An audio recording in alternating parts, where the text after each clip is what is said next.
Assalamualaikum warahmatullahi wabarakatuh. Selamat pagi, selamat siang, selamat sore, selamat malam bagi adik-adik maupun saudara-saudara sekalian yang menyaksikan video ini dimanapun Anda berada. Kita jumpa lagi ya dalam kuliah hukum perbandingan konstitusi.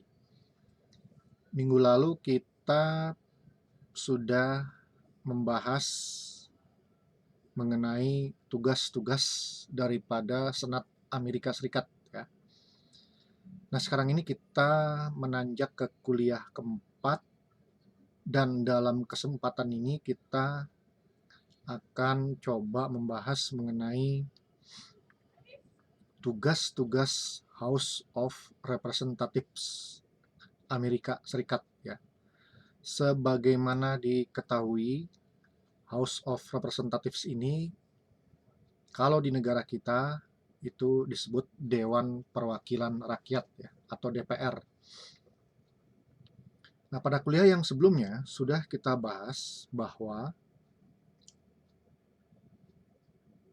DPR Amerika Serikat ini atau House of Representative ini, atau kita singkat saja dengan House ya, ini anggotanya yang berjumlah 435 ya, bandingkan dengan DPR Indonesia itu 575. DPR ini atau House ini ya, masa jabatannya cukup singkat, yaitu selama 2 tahun ya, bandingkan dengan DPR Indonesia yang masa jabatannya 5 tahun. Nah, tugas-tugas DPR Amerika ini atau House Amerika ini ada beberapa yang bersinggungan dengan tugas daripada Senat ya. Karena memang keduanya ini, baik Senat maupun DPR ini merupakan lembaga legislatif ya, atau parlemen. Yang keduanya itu dalam beberapa hal harus saling bekerja sama atau memiliki hubungan dinas ya, memiliki hubungan dalam tata kerja. Baik, tugas DPR yang pertama yaitu sama halnya dengan Senat ya, yaitu mengajukan rancangan undang-undang. Nah, ini memang tugas orisinal daripada parlemen ya, yaitu tugas atau fungsi legislasi, membentuk undang-undang ya. Membentuk di sini ya termasuk pengajuannya atau pengusulannya, pembahasannya sampai kepada persetujuan terhadap rancangan undang-undang tersebut ya. Nah, itu tugas yang pertama, mengajukan rancangan undang-undang ya. Tentu saja di sini juga termasuk ikut membahas RU tersebut ya. Kemudian yang kedua adalah ini merupakan hak spesial ya, privilege daripada House Amerika Serikat, bahwasanya House itu memiliki tugas untuk mengajukan, menyusun, dan meloloskan rancangan undang-undang tentang anggaran pendapatan dan belanja negara ya, APBN. Jadi kalau di Amerika Serikat itu pada prinsipnya RUU tentang APBN itu diajukan oleh DPR ya. Ini merupakan hak eksklusif yang dimiliki oleh DPR atau House Amerika Serikat. Dan RUU anggaran pendapatan dan belanja negara ini baru bisa dibahas di Kamar Senat kalau sudah lolos ya dari Kamar DPR ya. Jadi harus clear dulu, harus selesai dulu dibahas di DPR, baru kemudian bisa dilanjutkan pembahasan ke Kamar Senat ya. Nah, dalam praktik ini memang tidak mudah ya membahas dan meloloskan rancangan undang-undang APBN di Kamar DPR ya.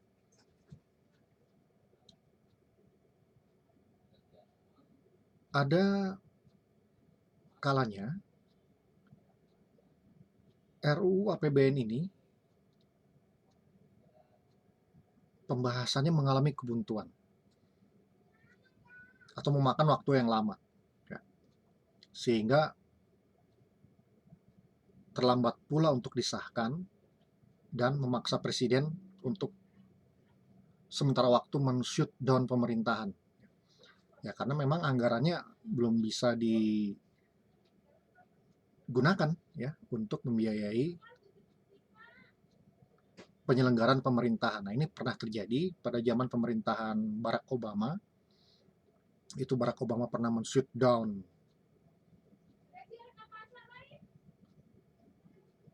jalannya pemerintahan, ya, instansi pemerintahan, dan juga pernah terjadi pada zaman Donald Trump ini ya. Itu pemerintahan sempat di-shut down beberapa waktu karena terjadi kebuntuan ya, terjadi pembahasan yang sangat alot di DPR terkait dengan RUU APBN ya. Nah, kalau pemerintahan di shutdown oleh presiden, nah itu berarti ada beberapa instansi pemerintahan yang dihentikan operasionalnya ya. Tapi juga ada beberapa yang tetap dijalankan, tetap ada yang dioperasikan, seperti misalnya instansi-instansi pemerintahan yang terkait erat dengan pelayanan publik yang bersifat dasar ya, seperti menyangkut kesehatan, menyangkut rumah sakit, menyangkut pos, dan sebagainya. Nah, itu adalah beberapa contoh instansi yang tetap dioperasikan walaupun presiden sedang men-shut down penyelenggaraan pemerintahan. Sementara instansi yang lain itu ditutup dulu ya, di-shut down dulu. Termasuk pegawainya itu sampai dirumahkan ya, seperti itu. Nah, itu pernah terjadi. Tapi itu tidak lama ya, itu hanya beberapa waktu saja. Dan kemudian akhirnya DPR itu berhasil meloloskan RUU APBN, kemudian dibahas Senat, kemudian dibahas di tingkat Kongres, dan akhirnya bisa disahkan menjadi undang-undang APBN oleh Presiden. Tadi dikatakan RUU APBN ini merupakan hak eksklusif DPR ya. Artinya DPR yang punya hak istimewa untuk mengajukan RUU ini. Namun, itu prinsip dasarnya ya. Namun dalam praktik ya ada ruang juga ya, tetap ada ruang bagi presiden untuk mengajukan RUU APBN ya dalam praktiknya seperti itu. Kemudian juga tadi dikatakan bahwa RUU APBN ini, DPR ini atau House ini dia meloloskan RUU APBN sebelum dibahas di Kamar Senat ya. Nah, untuk meloloskan RUU APBN ini dibutuhkan suara 50% ditambah satu anggota DPR ya. 50% ditambah satu anggota DPR. Atau kalau semua anggota DPR itu bersidang, maka 50% ditambah satu itu sama dengan 218 suara anggota DPR ya yang meloloskan RUU APBN. Nah, itu ya quorum DPR untuk meloloskan rancangan undang-undang APBN ya. Nah, selain itu DPR juga memiliki tugas atau kewenangan untuk memberikan persetujuan terhadap rancangan perubahan APBN. Nah, ini juga di Indonesia juga dikenal ya, namanya APBNP. APBNP, P-nya itu perubahan. Nah, di AS itu kalau mau ada terjadi perubahan APBN, nah itu juga harus meminta persetujuan daripada House. Termasuk juga DPR memberikan persetujuan untuk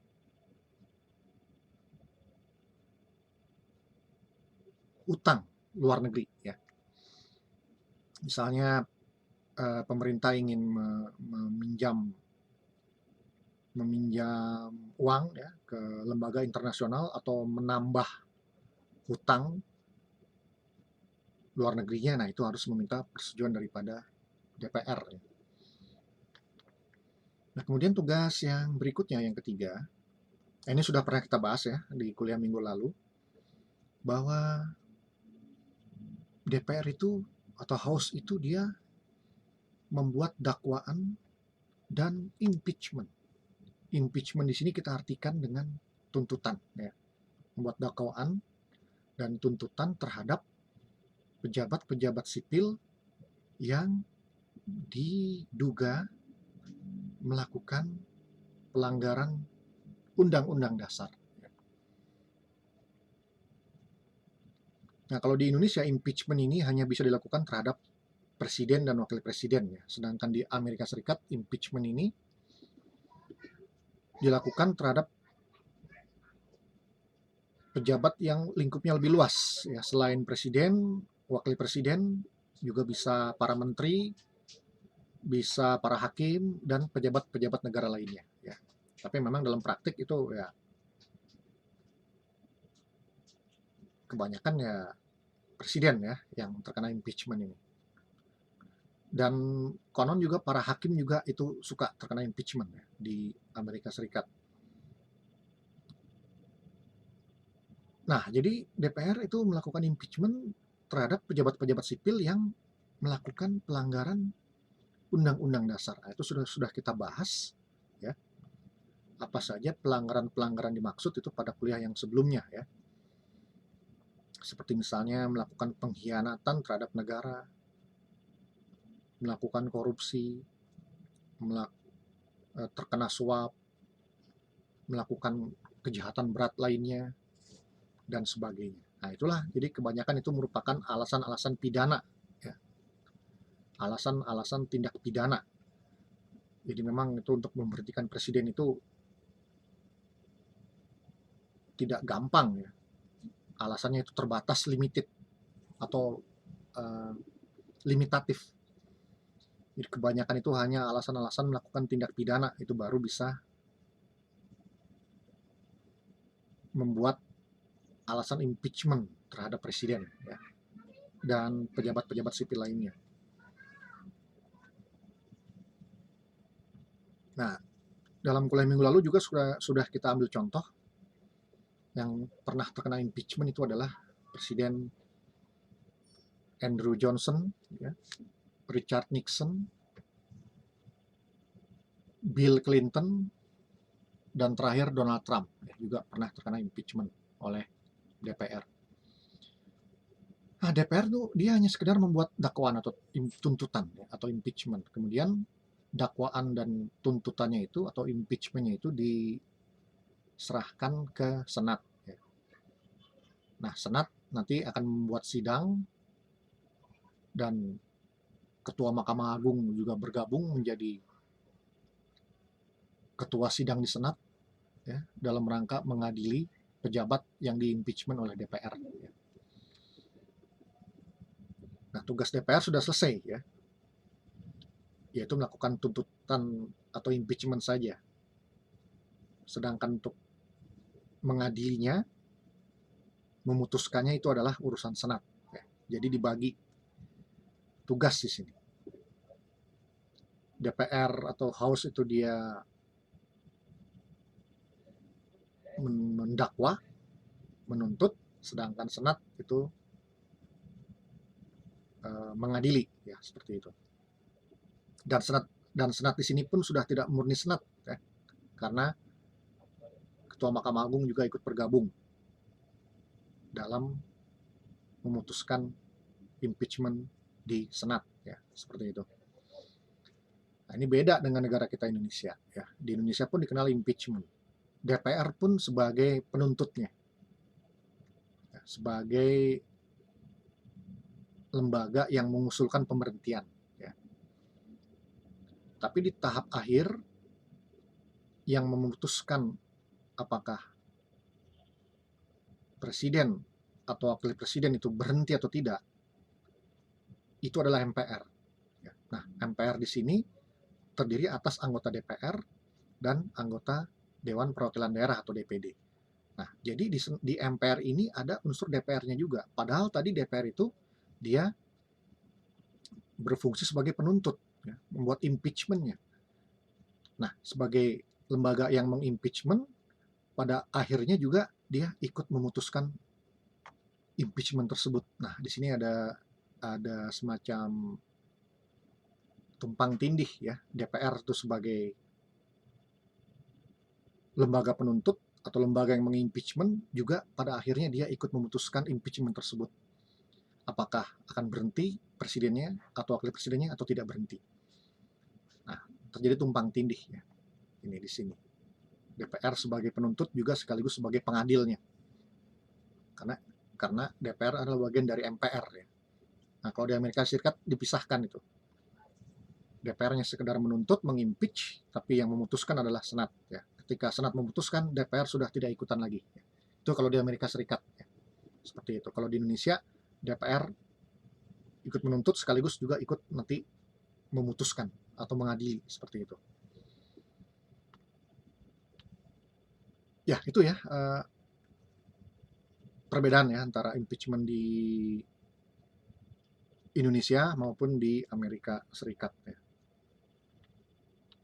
Nah, kemudian sama halnya dengan fungsi parlemen pada umumnya di dunia ini, bahwa DPR juga melakukan pengawasan terhadap tindakan atau kebijakan daripada pemerintah ya, seperti itu.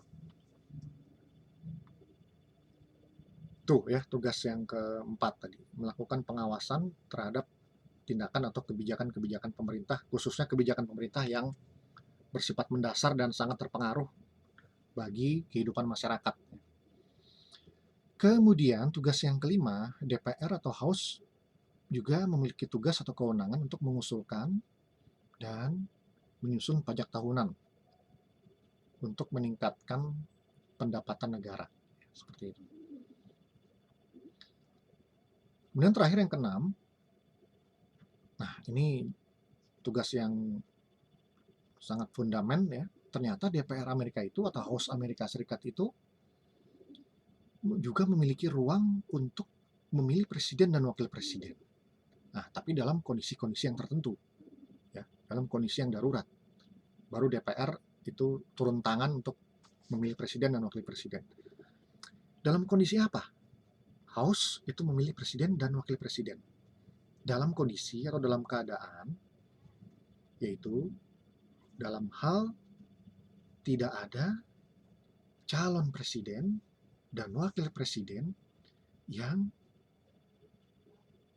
memenuhi syarat suara untuk terpilih. Nah, jadi saya ulangi, DPR atau House itu memiliki tugas untuk memilih presiden dan wakil presiden apabila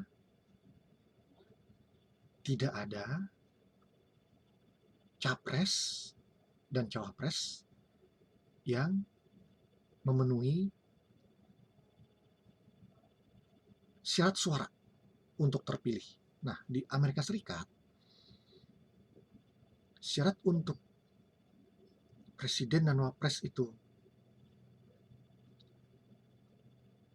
syarat untuk capres dan cawapres itu terpilih menjadi presiden dan wakil presiden, itu mendapatkan suara sekurang-kurangnya 270 electoral vote. Ya. Apa ini electoral vote? Electoral vote ini merupakan suara dari Dewan Pemilih ya, atau Electoral College.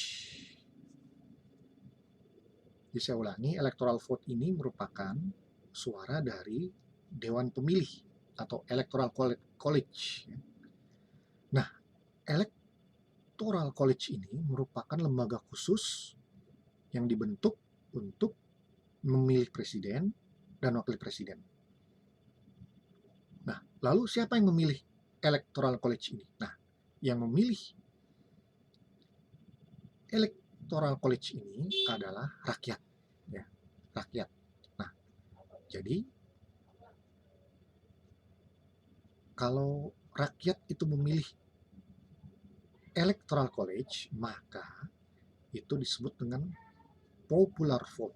Ya, saya ulangi, kalau rakyat memilih lembaga Electoral College ini, maka itu disebut dengan popular vote.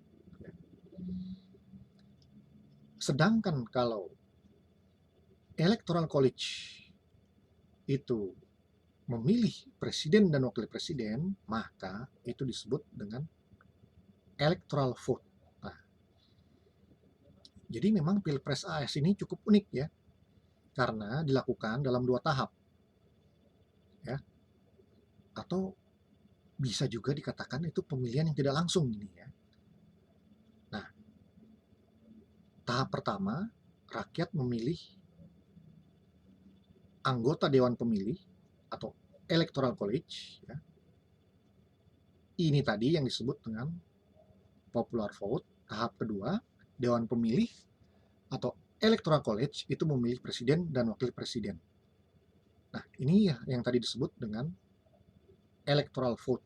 Ya. Nah, tentu ini berbeda dengan negara kita. Kalau negara kita nah, itu hanya 1 tahap ya, langsung pemilihannya, yaitu rakyat langsung mencoblos nama capres dan cawapresnya, ya, langsung. Nah, jadi jangan salah paham ya, kita selama ini mungkin mengatakan AS dengan Indonesia itu sama metode pilpresnya, tapi ternyata sangat berbeda ya. AS itu jauh lebih kompleks dan lebih rumit ya. Sedangkan Indonesia justru itu terlihat pilpresnya itu lebih simple ya, karena langsung rakyat memilih calon presidennya ya, gambarnya coblos seperti itu.